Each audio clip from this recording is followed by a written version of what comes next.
I'm a doctor, and my mother used to say that when I was accepted to Harvard Medical School, she stepped right into the Jewish Mother Hall of Fame.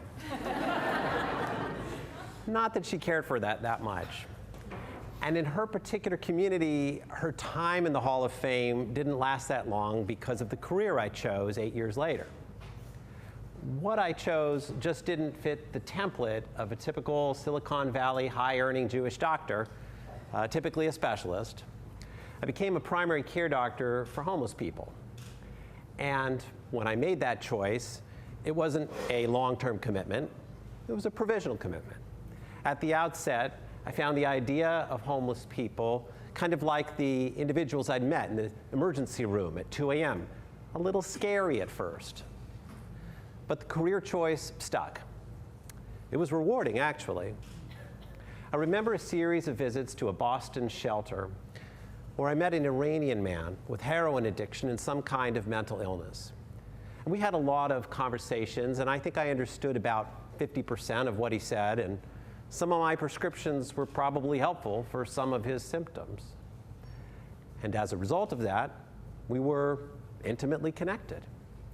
When I bumped into him a few years later, he was housed, and he bent over and kissed my hands, an Iranian gesture of extraordinary respect.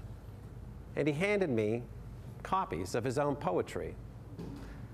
And even before the hand kissing and the poetry, I already realized I enjoyed meeting people and getting to know them like that. So, who here wants to help me tackle homelessness?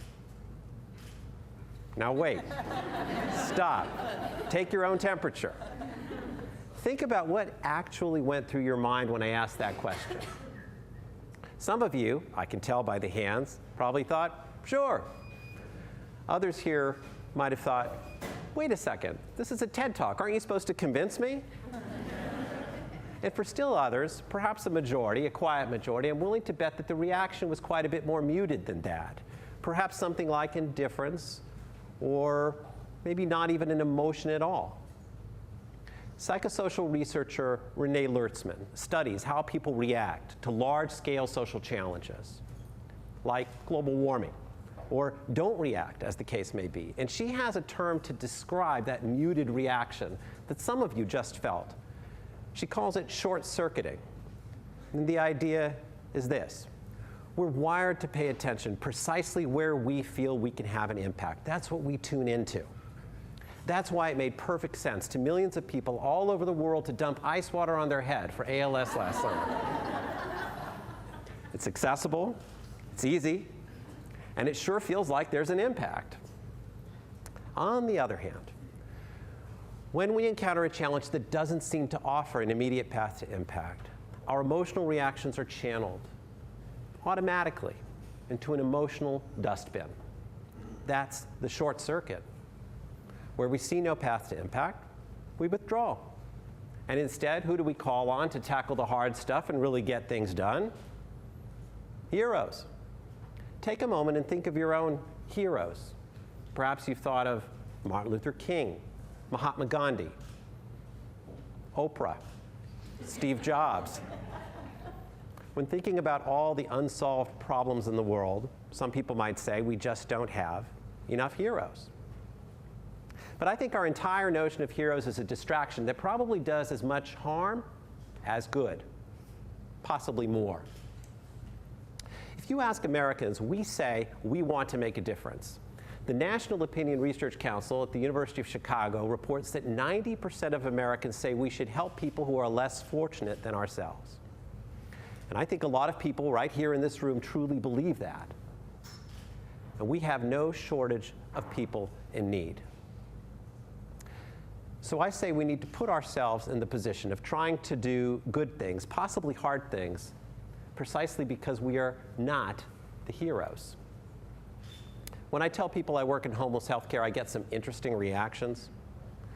A very common one is along the lines of, wow, you must be so special to give like that. And then they get that look in their eyes like they've just seen Jesus or the Easter Bunny. And that moment is always an odd one for me, and in part it's because they don't know a few things about me. First of all, I mostly like my work, but not all the time. And second of all, in just about all other respects, I'm as regular as the next guy. I like Nintendo games and ice cream, and I can't keep track of parking tickets or paper. I'm far from a hero. But beyond what they think about me is the implied idea about service, and it's an idea we have to get rid of. We have been trained to think that what goes into astounding, life-changing service is often something extraordinary. And yet we know from our own experience that precisely the opposite is the case. I work with medical residents, doctors in training. When we're getting ready to discharge a patient from the hospital who has an unstable social situation, perhaps there's a family problem, they have trouble keeping track of medicines, they don't have a place to go, I often find the medical resident on the phone in a series of painful phone calls. They have their pockets bulging, a steno pad, they're taking notes, and they're talking with social workers, homeless shelters, family members. And they're just trying to figure out a solution so that our wonderful medical plan doesn't fall apart the moment the patient walks out the front door of the hospital. And to them, I usually say, "You're doing God's work." But what I really should say and mean to say is that series of painful phone calls you've just made, it's not what House does on television. It's not what they taught you to do in medical school, but it's probably more important than both.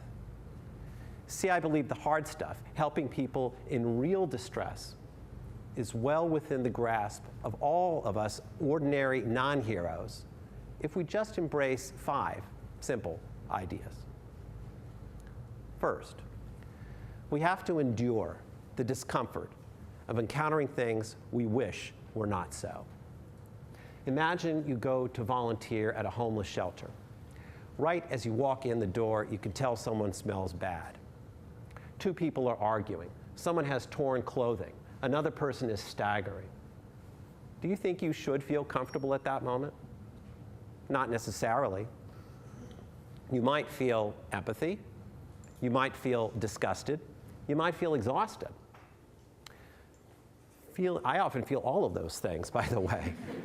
Feeling uncomfortable or repelled in the face of human suffering is the normal reaction. Learning to help others often means coming face to face with the reality that we don't love our fellow man as much as everyone said we should. And they don't always love us either. Here's a trick to cope with that. Find something to admire about the person right in front of you. Now, I know the most off-putting person in the world will not charm you on day 1. Day 1 is not when you find out they write poetry. On day 1, what I tell myself is, later on I might figure out something I can admire about this person. 2, helping people doesn't always mean pleasing them. Now, that's not a difficult idea for people who choose conflict as their line of work, like attorneys. But it can be a very uncomfortable idea for those of us who want to feel that we're helping others. Pleasing people is sometimes antithetical to helping them. One of the most remarkable experiences of my professional life was when I inherited a patient with a boatload of problems: HIV, hepatitis C, severe depression, anxiety, a history of addiction to heroin and sedatives, and chronic pain. She just wanted to numb out. And she literally would fall asleep in the office while seeing me. She was on so many prescribed medications. My plan, carefully worked out with her psychiatrist and explained to her, was to slowly peel away the medications to try to wake her up. Her reaction was 6 months of outrage. She would literally wake up in the middle of a visit just to chew me out, to tell me what a bad job I was doing, and then fall back asleep again. At the end of 6 months, I was getting ready to move on to another job. And I went out to the waiting room to call her for her last visit with me. I was bracing myself for pain. And instead, I was greeted by an alert, awake person who came up, smiled, and shook my hands. That moment never would have happened if I had spent the prior 6 months trying to please her. On the other hand, and this is my third point, Hearing we are wrong and getting criticized is sometimes a very good thing. We're going to find out that our plans, especially, let me say this, especially if you listen early, it's much easier to listen on day 5 than in month 5. Now, we're going to hear that our plans were not necessarily conceptualized well. Our assumptions were incorrect. We made mistakes. That's essentially the only way we can improve what we're doing. Now, if we have egos, it's not pleasant, but unpleasantness is part of the work of being helpful. That unpleasantness is the moment when we get to question our own assumptions and to ask our own critics, hey, what do you think I should be doing? Being right from the start is completely overrated. Fourth, we need to replace our notion of selfless sacrifice. Now, self-sacrifice can be a beautiful and necessary thing, especially if you are a very unique sort of person, which most of us are not. We have finite energy. We need money. We need nurturing. We want to enjoy things. As I said for myself, the greatest way to recover from a day of taking care of patients and research is blasting away at alien armies on a screen. The key to being helpful is figuring out what can be done with my actual self, not the self I wish I had or some other self entirely. Finally, let's talk about narcissism. We need to understand that narcissism isn't necessarily bad. When I started taking care of homeless people, it troubled me that I sometimes felt pretty good about myself, maybe too good. Gandhi said, "Service without humility is selfishness and egotism." So we have inherited this view that real service, the kind we admire, takes place without self-regard. But here's the thing. It's only with a positive view of oneself that one can stand up against resistance or bring allies to our cause or gain momentum. We need that. Narcissism is only bad if you get to the point where you're demanding that everyone else feed it all the time. That's totally toxic. The history scholar Elizabeth Lumbeck has written that without narcissism we couldn't survive. The narcissism that keeps us going, that's healthy narcissism, and we need it. So where does that leave us? People have a desire to be helpful, and it's held back by our notion of heroes. Our myths about our heroes are mostly wrong, not only because they rarely hold up to scrutiny, but because the distance between us and our heroes often takes us right out of the action. To be helpful, we don't need to be extraordinary. Being helpful repeatedly over time could help us get something extraordinary done. Now's a good time for regular people to do some good work. Thank you.